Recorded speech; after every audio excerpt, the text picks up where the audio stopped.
Jadi yang namanya MCC itu mulai desain gambar sampai pada dulu kan maunya 12 lantai. Ada hotel kapsulnya, ada kolam renangnya, tapi karena Covid kemarin saya pangkas menjadi 8 lantai. Lantai 1, lantai 2, sampai lantai 8 itu kegunaannya untuk apa? Teman-teman semua yang nyiapin. Prinsip kami ketika ada gagasan, ada kebijakan ditolak oleh masyarakat bukan karena dia tidak senang dengan program itu, tapi belum terbangunnya satu frekuensi.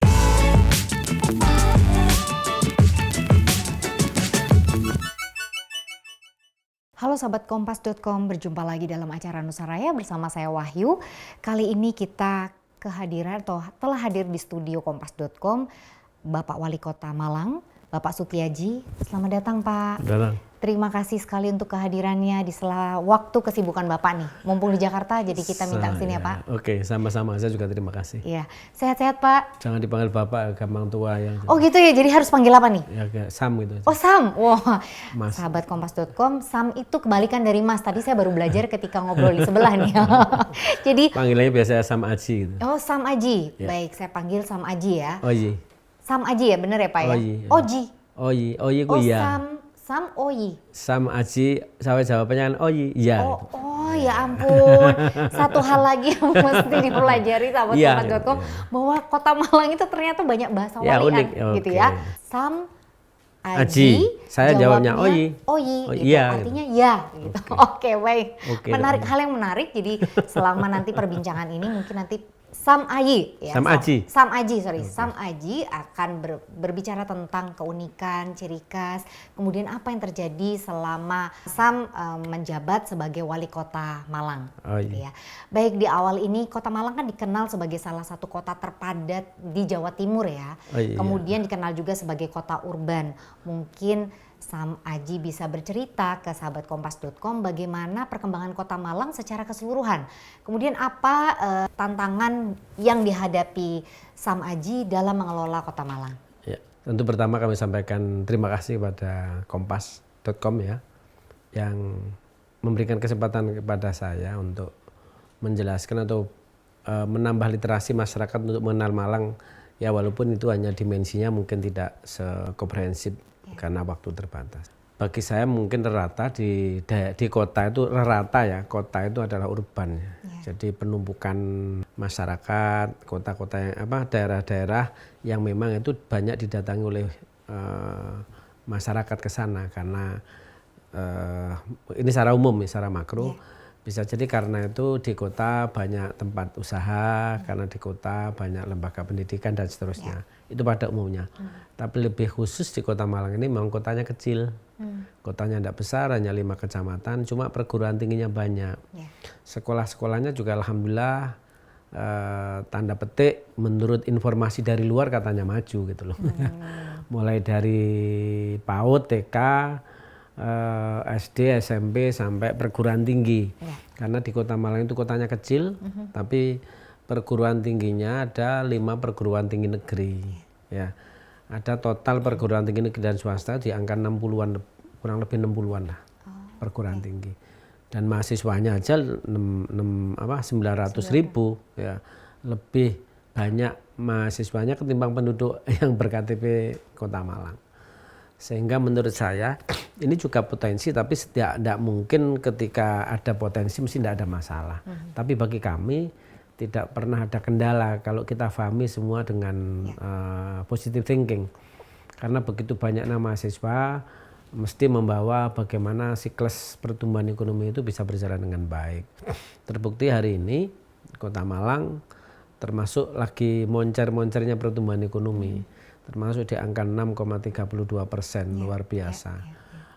Itu artinya karena supporting dari banyaknya wisatawan, banyaknya mahasiswa yang belajar di Kota Malang, yang sehingga ini juga berdampak positif terhadap masalah rumah hunian. Yang kedua adalah tidak mungkin orang berada di sana itu puasa terus kan ya.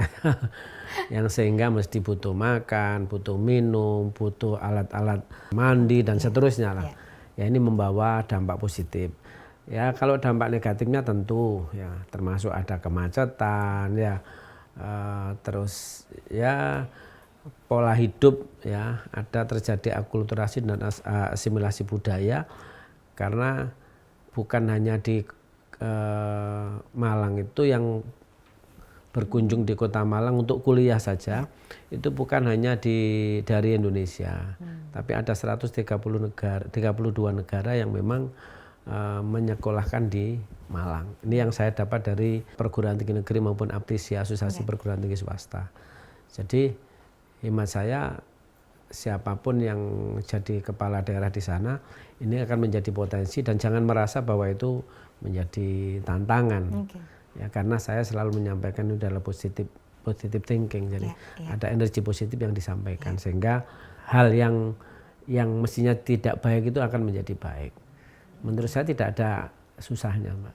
Ya, berarti tidak ada tantangannya karena tadi melihat dari sisi positif ya Pak ya? ya. Saya selalu menjadi dari positive thinking. Ya. Nah tadi Bapak sempat, kok Bapak lagi ya, jadi tadi samanya sempat menyampaikan bahwa tren positif sampai 6,32%. Ya, tren positif itu, pertumbuhan ekonomi. Strategi yang dilakukan apa Pak? Di kami itu gini, ketika sebelum maraknya ini masyarakat kenal bener atau bersahabat dulu dengan digital, di kami itu kami sudah mencanangkan di The Future Kota Malang, salah satunya adalah 4.0, Mbak. Itu tahun 2018. Artinya sebetulnya COVID-19 kemarin itu berdampak yang luar biasa. Kita kenal dengan masalah teknologi kan ya. Yang awalnya kita belum ramah dengan teknologi, begitu COVID-19 ini. Lah, pertumbuhan itu sebelum ada COVID kami udah mengenalkan itu, karena saya terilhami dengan bukunya Evelyn Toffler ya, 3 gelombang, bahwa ada gelombang pertama adalah dunia itu pada tahapan agraris, teknologi sama informasi. Itu saya baca bukunya tahun 80-an kalau nggak salah. Itu saya terapkan, Pak. Jadi supaya tidak ada kejutan-kejutan masa depannya nanti shock. Itu saya terapkan. Bahwa sekarang udah masuk pada dunia informasi, masyarakat harus ramah itu ya. Lah, ini saya kenalkan masyarakat itu kepada e-commerce ya, terus digitalisasi ya, sistem digitalisasi layanan publik dan semuanya kami kenalkan. Lah, sehingga kemarin begitu COVID-19 kami kedalamannya tidak begitu nampak. Dengan tetangga sebelah Malang Raya itu kami termasuk terkontraksi itu hanya di angka min 2,26. Di daerah lain ada sampai 6% dan seterusnya. Kenapa? Kami sudah melakukan sebelum ada COVID sudah pakai e-commerce, Mbak. Pasar-pasar sudah pakai digitalisasi. Maka yang kami kembangkan dulu adalah pakai tadi digitalisasi ya, 4.0, dan sekarang kan Society 5.0 udah kami kenalkan kepada masyarakat. Lah, pelan tapi pasti begitu kena COVID, saya minta survei kepada teman-teman kemarin.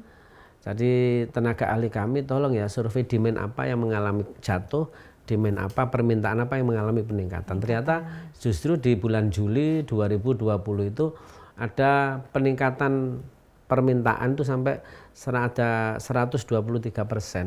Itu adalah permintaan yang makanan siap saji tapi berbasis e-commerce. Setelah itu kita kuatkan, Mbak. Tentu ketika kita bicara e-commerce, maka sektor yang kita kembangkan adalah ekonomi kreatif.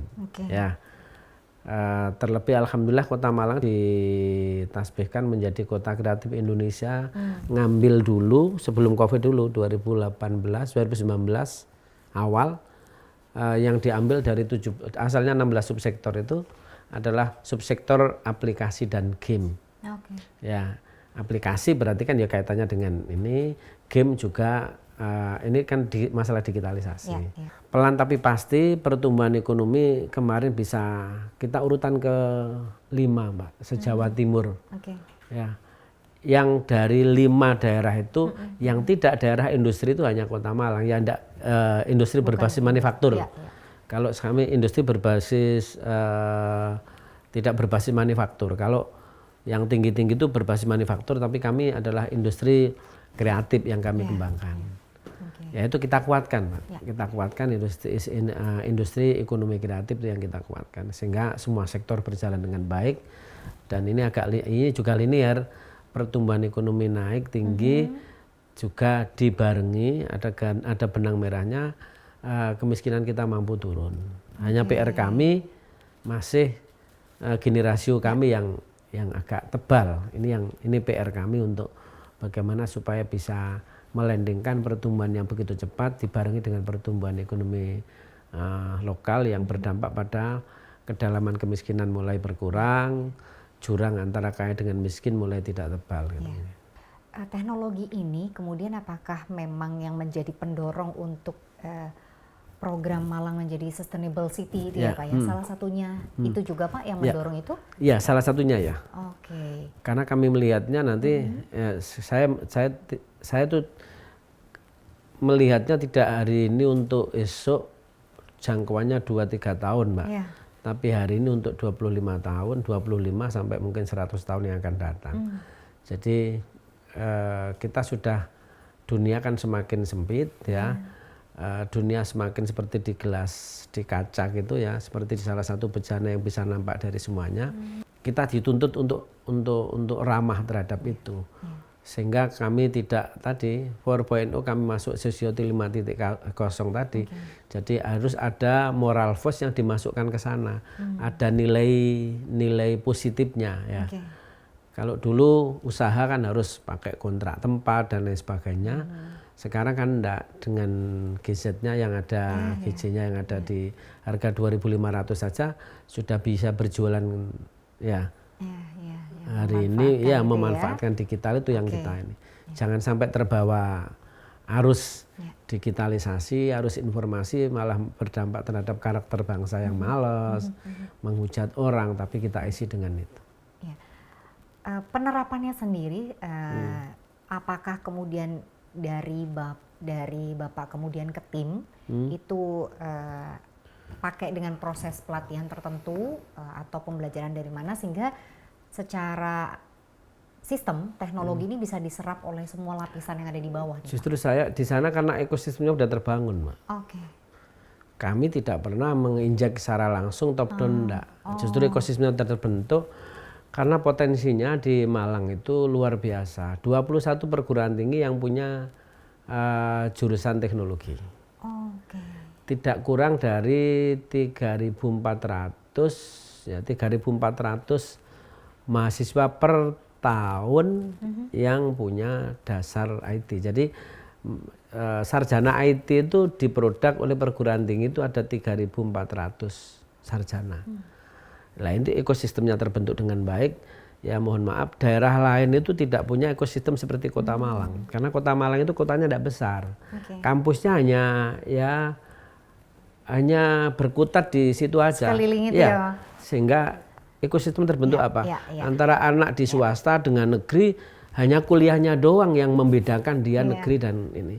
Tapi begitu ada lab skillnya terbangun dengan baik, terus mereka saling memberikan kontribusi. Ya ini yang hemat saya, karena pernah di tahun 2019 awal kami kerjasama dengan AWS, Mbak, Amazon, untuk AI itu pertama di Indonesia. Itu ternyata juga memang dulu dibuka hanya beberapa 2 hari kalau nggak salah, itu yang daftar itu hampir 500. Terus terkumpul 16 orang ya. 16 orang itu mayoritas anak Malang. Ya karena ekosistemnya walaupun ada dari luar Jawa, ada dari Jakarta dan Jogja, tapi hitungan. Tapi yang banyak mayoritas dulu lebih dari 8 dari 16 itu anak Malang. Dan anak Malang itu tidak dikuasai oleh 1-2 perguruan tinggi, tapi menyebar ke semuanya. Ada yang swasta, ada yang negeri gitu. Itu artinya bahwa ekosistemnya sudah merata. Untuk Salah IT loh. Satu ya, keuntungannya tadi menjadi kota dengan banyak kampus tadi ya. Iya. Baik, bicara tadi soal teknologi, kemudian pastinya tadi sudah disinggung sedikit tentang bagaimana percepatan perkembangan. Kita juga bicara Malang sebagai kota kreatif ya, Sam. Saya jadi nyebutnya Sam aja, gitu ya. Sam dengan jeli menangkap ekonomi kreatif ini dan menjadikannya sebagai identitas dan keunggulan kota Malang. Nah, sampai kemudian membuat MCC ya, Malang Creative Center sebagai rumah ekonomi kreatif di kota Malang. Mungkin bisa diceritakan, Sam, gimana sih perannya ini? itu tidak tiba-tiba ya. 6 tahun yang lalu kami dengan teman-teman itu membuat Zero Zone itu ngumpul di kopi gitu, di warung kopi, terus setelah itu muncul ide-ide dan gagasan. Jadi gini, potensi itu saya mohon maaf, saya menggabung, saya menganalogkan seperti orang jamaah sholat itu, Mbak. Okay. Itu kan menjadi satu kesatuan. Jadi potensi itu akan kuat ketika itu antara satu dengan lainnya itu saling mengisi, saling nyambung. Dan itu kan harus ada, kita ciptakan. Ya. Tidak bisa tiba-tiba. Ya. Tapi alhamdulillah Kota Malang sudah tercipta tadi dengan kampus yang berdekatan, ya. Ini tercipta secara alami gitu. Tapi akan lebih kami bisa memotret bahwa ekonomi kreatif yang awalnya 16 subsektor itu, yang jadi 17 subsektor itu akan lebih terfokus, manakala bukan hanya berkomunikasi, ya, distribusi skill dan knowledge ya, tapi ini membuahkan suatu karya. Akhirnya saya buat aja yang namanya, ya monggo diam, yang diperlukan apa? Kita perlu co-working space, Pak. Oke, ya, kita ciptakan satu titik working space di mana, di salah satu perbankan, di salah satu, kurang lagi. Oh ya, berarti kita perlu wadah. Ya. Tapi tidak menutup kreasi yang masih menyebar di mana-mana tadi, tapi akan menjadi inkubasi yang sekiranya itu akan menjadi rumah besar bersama. Gitu. Terus yang dikehendaki, kita perlu tempat yang agak ya bisa membantu teman-teman, wifi-nya juga yang kan gitu. Oh ya siap. Kalau gitu gimana? Ya, saya serahkan pada teman-teman. Siap, gambarkan aja. Dia gambar. Jadi yang namanya MCC itu mulai desain gambar sampai pada dulu kan maunya 12 lantai. Ada hotel kapsulnya, ada kolam renangnya, tapi karena COVID kemarin saya pangkas menjadi 8 lantai. Lantai 1, lantai 2, sampai lantai 8 itu kegunaannya untuk apa? Teman-teman semua yang nyiapin. Dan alhamdulillah yang awalnya memang banyak hujatan, ya ini COVID, bangun dan seterusnya. Tapi alhamdulillah pelan tapi pasti. Prinsip kami ketika ada gagasan, ada kebijakan ditolak oleh masyarakat bukan karena dia tidak senang dengan program itu, tapi belum terbangunnya satu frekuensi antara penggagas dengan yang masyarakat. Jadi saya ngalir aja, ya. Dan kami tidak akan melayani orang yang kontra tadi, karena membuat satu frekuensi, memahamkan satu dimensi memang perlu proses waktu. Kita aja kerja dan alhamdulillah begitu terbangun 17 subsektor itu jalan semua, Mbak. Jadi mulai di sana ya desainernya, ya sampai nanti ke peragaan busananya ada. Kita siapin tempat, mesin jahitnya, tempatnya, tutornya kita siapin, ya. Terus ada left foodnya, mau buat masakan jenis apa, ada tutornya, ada instrukturnya, ada alatnya. Cara mengeringkan, ya, cara membuat sambal, cara membuat apa. Harapannya masyarakat nanti belajar di sana. Nanti tutor membuat, ya namanya sudah membuat produksi A gitu ya. Cara menghitung HPP-nya gimana, ada semuanya di sana. Sampai detail ke situ ya, detail, hitung iya, HPP? Iya, HPP, sampai detail sana. Yang seneng ngeband, kami buatkan ruangan untuk ngeband di sana. Ya. Yang podcast ada, yang jualan online kemarin menarik saya lihat, ya tidak sengaja. Ini ada apa? Alhamdulillah Pak. Terima kasih Pak, terima kasih gitu. Gimana?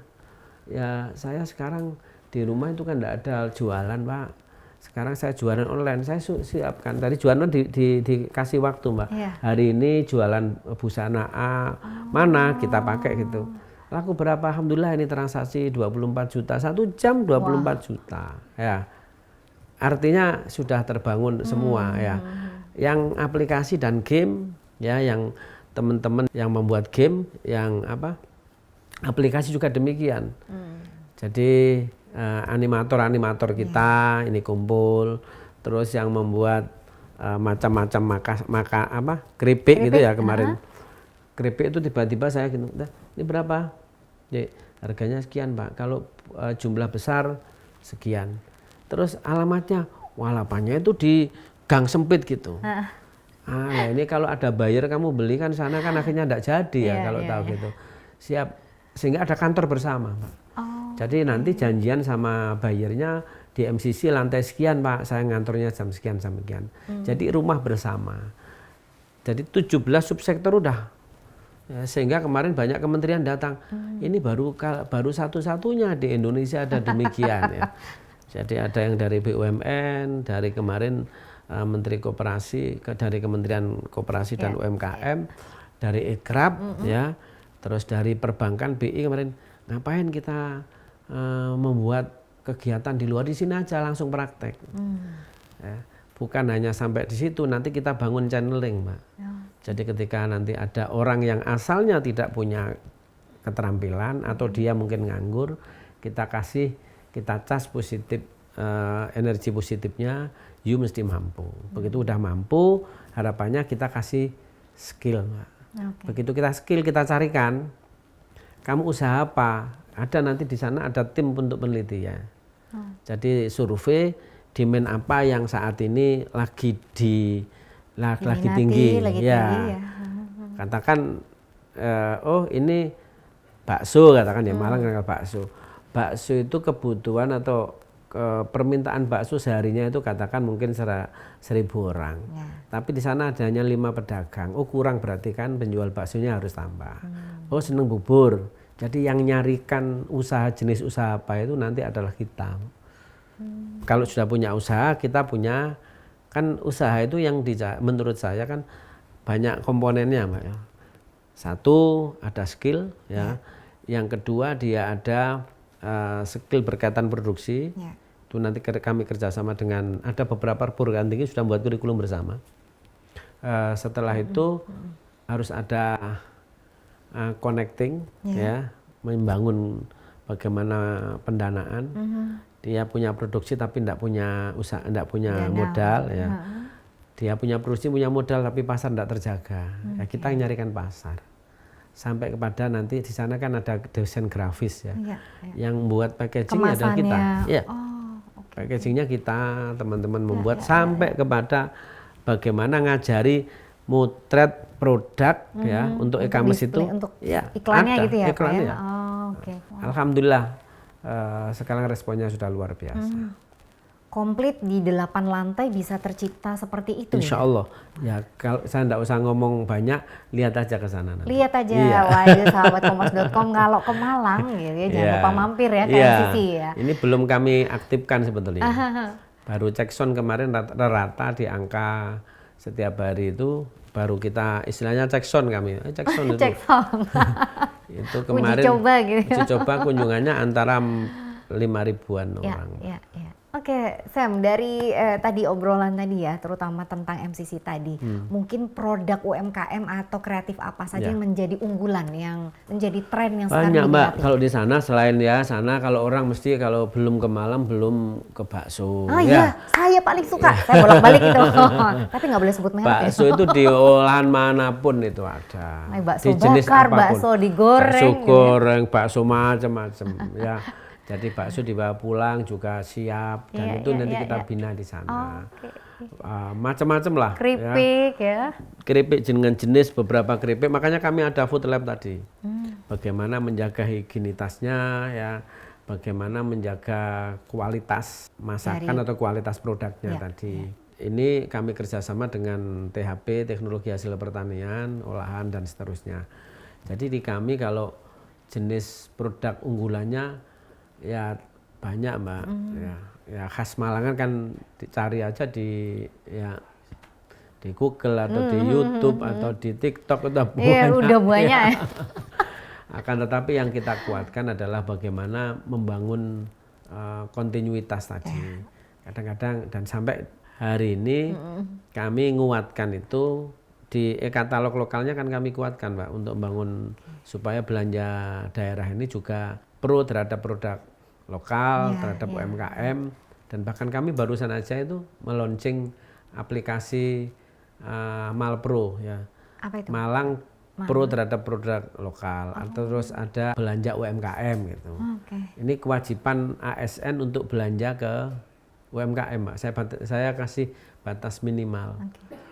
Jadi rata di angka kami mungkin pertumbuhannya setahunnya untuk ASN, bukan belanja daerah loh. Ya, ya. ASN aja belanja kurang lebih ada 120-an miliar setiap tahun nanti.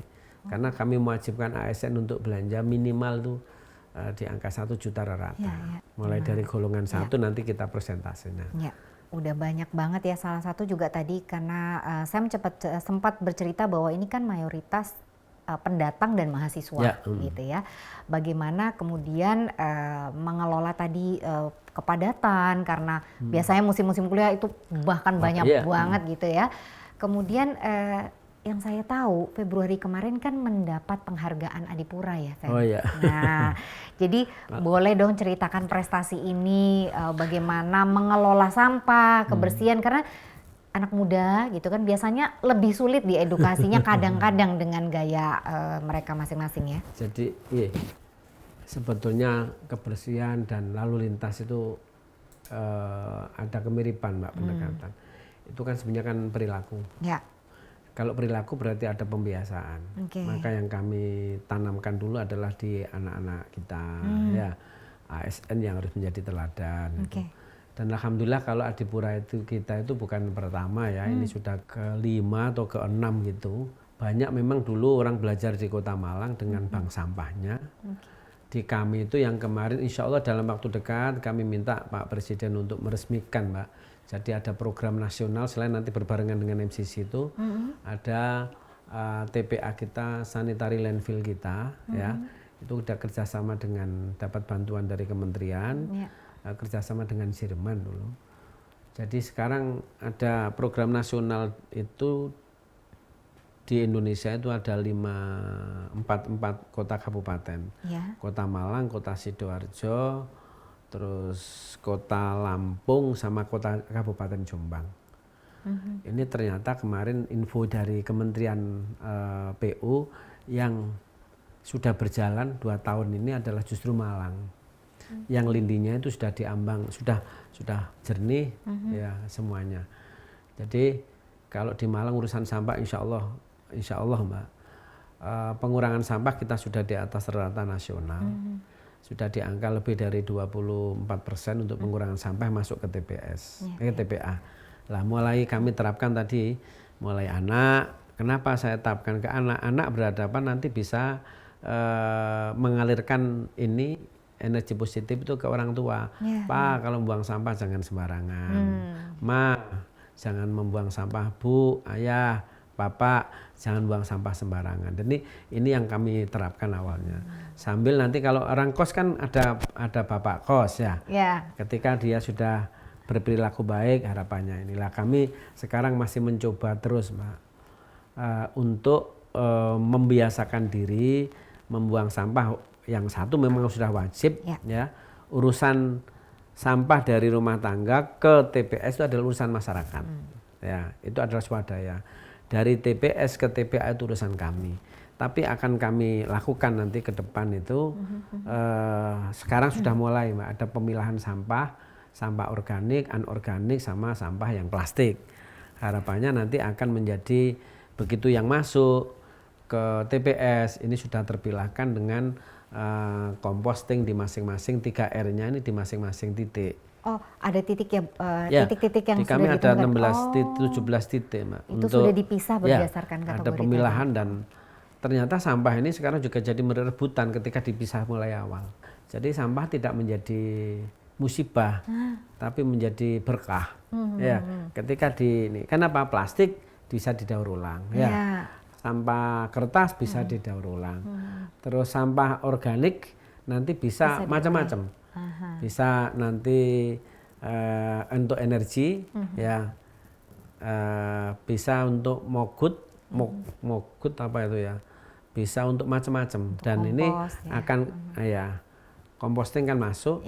Nanti kami akan ada, ini sudah kami kajian, Mbak, ada teknologi baru bahwa nanti saat ini kami kan punya TPS itu 32 hektar.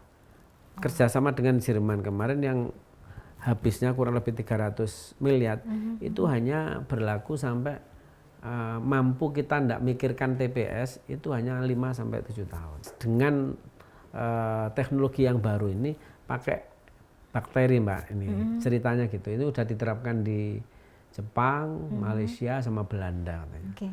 Kemarin ada yang datang ke kami itu. Jadi nanti kita butuh hanya 4 hektar doang. Ya. Jadi ada bakteri Januari sampai bakteri Desember. Jadi itu Januari, ada bulan. ya kubangan gitu dimasukkan di situ, dikasih bakteri hancur, terus nanti bulan kedua terus gitu bergeser sampai bergeser ini akan sampah dengan kapasitas di kami itu sampah per hari itu ada 700 ton per hari. Per hari. Ya, luar biasa ya karena banyak tadi. Banyak. Luar biasa. Jadi Senin Januari, per bulan ya, Januari, Februari sampai terus ya, Desember. Sel Januari sampai sel Desember aja. Dan itu butuh per kafling begitu. Ya, nanti itu dikasih Januari dimasukin sana, terus dikasih bakteri. Ini penuh belum jadi punah ya. Sampahnya masuk lagi ke Februari gitu. Terus ini akhirnya jadi diproses ya. Akhirnya nanti numpuk ini hanya di Desember sini Januari udah bisa dibuangin gitu. Ya, ini habis bisa nanti masuk ke Februari. Itu butuh hanya 4 hektar. 4 hektar itu dengan asumsi tadi jumlah yang sampah yang masuk gitu ya? Iya. Dengan prediksi nanti mungkin sampai berapa tahun ke depan kalau perilaku gitu tidak pernah ini dan dibutuhkan sampah organik dibutuhkan. Jadi pemilahan itu nanti dari rumah tangga sudah terpilah, di sana tinggal nanti masyarakat. Ya. Luar biasa. Kan nanti kuat keluar yang namanya gas metan keluar atau bisa dibuat listrik bisa. Tapi kemarin kalau teknologi ini pakai gas metan. Gak heran kalau dapat penghargaan ya sahabat kompas.com karena ternyata untuk pengelolaan sampah ini luar biasa. Dan luar biasa kemarin tuh gini Mbak, yang dari 3R itu kami kan baru meresmikan Kampung Raket. Kampung Raket? Malang itu terkenal untuk membuat raket itu Mbak. Jadi kok dan raket. Awal pada waktu saya sambang warga, setiap Jumat kami gerilya Mbak. Keliling dengan goes itu ke kampung-kampung. Sana disambati Pak, sini ada kampung raket. Kendala kami itu mesti beli mata ayam. Yang untuk diraket itu kan ada. Ya yang untuk lubang. Ya lubang kecil-kecil itu. Ini kadang-kadang barangnya enggak ada. Gimana Pak kalau kita dikasih itu?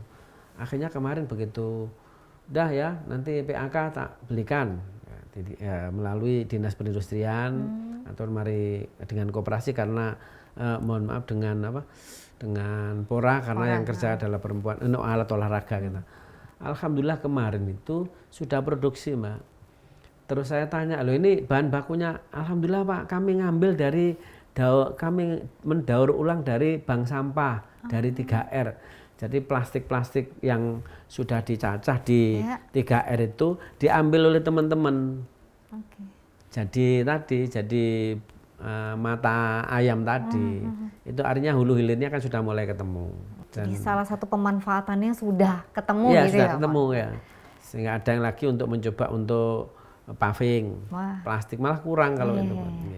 Luar biasa ternyata dari sampah bisa menjadi sesuatu yang sehari-hari bisa digunakan gitu. Jadi manfaat maka apa kata Tuhan itu tidak ada ciptaan Tuhan itu yang tidak ada manfaatnya pasti sepanjang kita mampu untuk mengurai itu semua. Nah yang terakhir nih di sisa kepemimpinan Sam nih ya, kira-kira harapan apa untuk Kota Malang? Saya itu kan memimpin itu ngalir aja Mbak. Kami tidak muluk-muluk ya terus harapannya ya bagaimana saya biasa gini Mbak, seluruh masyarakat tuh kami ya mohon maaf saya beragama Islam ya. Di suatu saat Jibril itu bilang kepada Rasulullah tuh bilang kalau ya ada 3 hal yang perlu kamu ingat kan gitu. Yang pertama adalah gini, isma sita fa innaka mayitun bahasanya. Hiduplah kamu sesukamu, sesungguhnya kamu mayit. Nah, artinya kita itu mayit kok. Maka jabatan apapun itu kan hanya titipan. Jangan kamu buat sombong dan apapun yang kamu lakukan itu pasti nanti akan kamu pertanggungjawabkan. Kalau kamu mayit loh, berarti kan kita tidak tahu kapan mati ya kita gunakan baik-baik dan baik. Jangan pernah kita berbuat yang sesungguhnya itu bertentangan dengan hati nurani kita.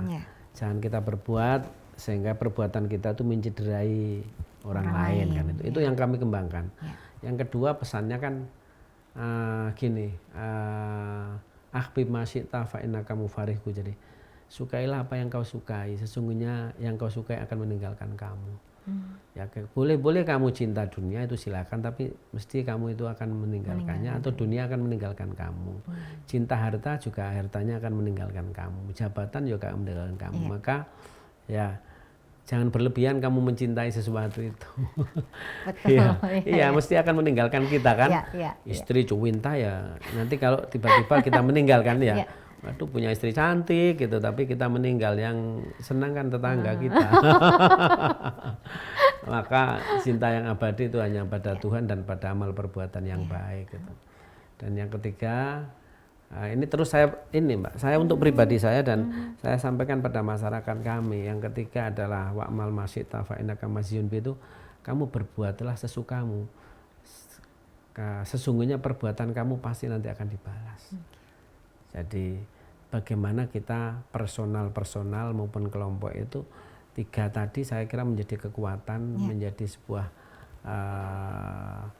moral force gitu ya, menjadi sumber kebaikan yang sehingga bisa membuat energi kita itu selalu ya.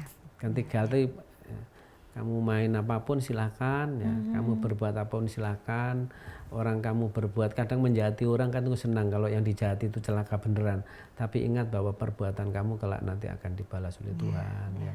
Dan Tuhan itu semua agama saya kira mempunyai keyakinan bahwa Tuhan tidak pernah tidur, Tuhan mesti mengetahui semuanya. Nah itu yang saya inginnya itu aja, masyarakat kita itu saling terjaga oleh keyakinannya dan menjaga supaya dia bisa melakukan kebaikan. Hanya itu Mbak, dan saya tidak pernah memikirkan kalau ada tadi dicibir, diusilin gitu. Karena sebetulnya mereka cinta kepada kita. Jadi saya pesan pada semua pemimpin saya kira ya. Jadi jangan pernah merasa ketika kita punya kebijakan ditolak, itu sekali lagi terus dicibir, diusilin, itu sesungguhnya mereka cinta dengan bahasa mereka sendiri-sendiri. Ya, sehingga kita tidak perlu sakit hati.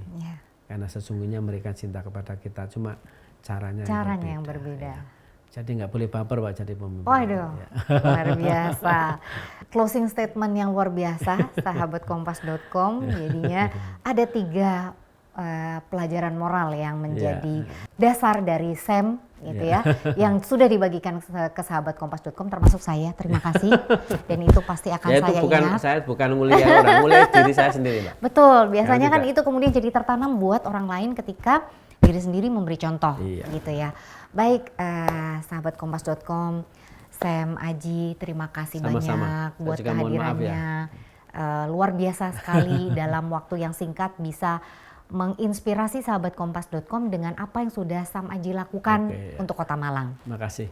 Demikian perbincangan kita untuk episode kali ini di Nusaraya.